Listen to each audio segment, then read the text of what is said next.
When getting into volume 2 of this light novel, this has turned into a volume for me where I really feel like Bell really draws on a lot of those heartstrings when it comes to him trying to do what's right by people and trying to be the best he can. But if I was to make a little note between the differences between the anime and the light novel for this particular volume, I feel like the anime portrays Bell as a little bit more ignorant, while the light novels show Bell in a little bit more of an intelligent light, and I'll get into why. Throughout volume 2, you definitely feel that Bell can see that there's something going on between this new supporter that he has brought on to his group. Of course, he's been fighting on his own for so long. The lovely reception lady is constantly bugging him about having support, people work with him, making sure that he is safe in the caves and not doing something stupid and reckless. So she's always kind of harping onto him, making sure that he does right. And so this is an opportunity for him to bring a support on, to support him, to help him, to do little bits and pieces so that he's able to fight and make money more efficiently. And that is definitely a smart move. He can also see that this particular supporter is obviously hiding something, that something's going on. Of course, he isn't completely all-knowing of what's going on and the bigger picture, but he can definitely see that something is wrong.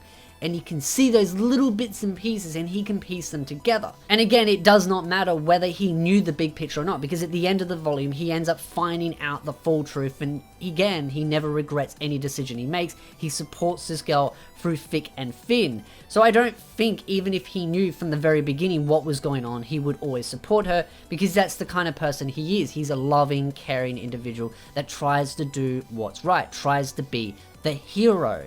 And that's why he's trying to sort of aim so high to be a hero, to save those, to put a smile on everyone's face. And I really love that about Bell. As much as he can be a little bit silly, a little bit goofy, much like Hestia, there is still such a pure heart inside of him. And so when he's getting tricked by this supporter, he's not as ignorant in the light novels. He can see the bigger picture to a degree. Of course, he's not completely all-knowing, but he can definitely see there is something mysterious, something wrong going under. In the anime, it doesn't so much show that. It does to a point, but I feel like the light novels give a lot more better understanding of him sort of seeing the bigger picture, but not so much. It's him seeing that there is a bigger picture going on that he can't grasp, and that's where he's kind of trying to help her as best as he can, which leads into a situation where she tries to steal the dagger the first time. She kind of gets away with it for a bit, and for some reason the dagger doesn't work, and she, panics, doesn't understand, gets frustrated. He ends up getting the dagger back. He's more cautious, and then she lays traps in place, making him trust her, and then leaves that death trap that at the end of the day she hopes he escapes, but it definitely is a very dangerous situation, and I don't think he would have came out of that alive if Eyes did not come in there to save him. And of course the interactions between Belle and Eyes are so funny, because she's trying to sort of talk to him and apologize for what's going on, and she thinks that he is scared of her. That is the one thing I really love about the light novel, is it really gives a lot more context and a lot more of the background thoughts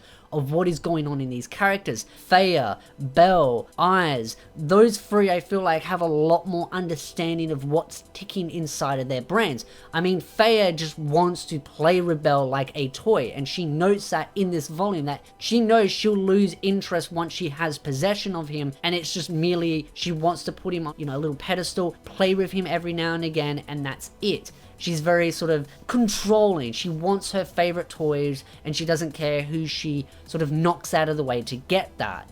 This volume really does some interesting context and understanding. Another thing that added a lot more flair to the story was finding out about the background stuff with the supporter, of course, with this sort of wine incident going on, how the wine sort of intoxicates them, makes them feel this entranced feeling, and almost drags them into this hole where they have to keep coming back for more. And of course, Loki is the one digging into it. In the anime, it only gives a little bit of context to what the actual wine is doing, and that's really it. But in the light novels, it really dives deep into how Loki finds out this information, why Loki is chasing up after the wine. Of course, she asks the certain individual to marry her because she wants that wine herself, and then realizing it's all just a game for this particular god. And it really dives into just kind of how vicious, selfish, narcissistic some of these gods can be, or goddess. It does really give a lot more flair and flavor to these characters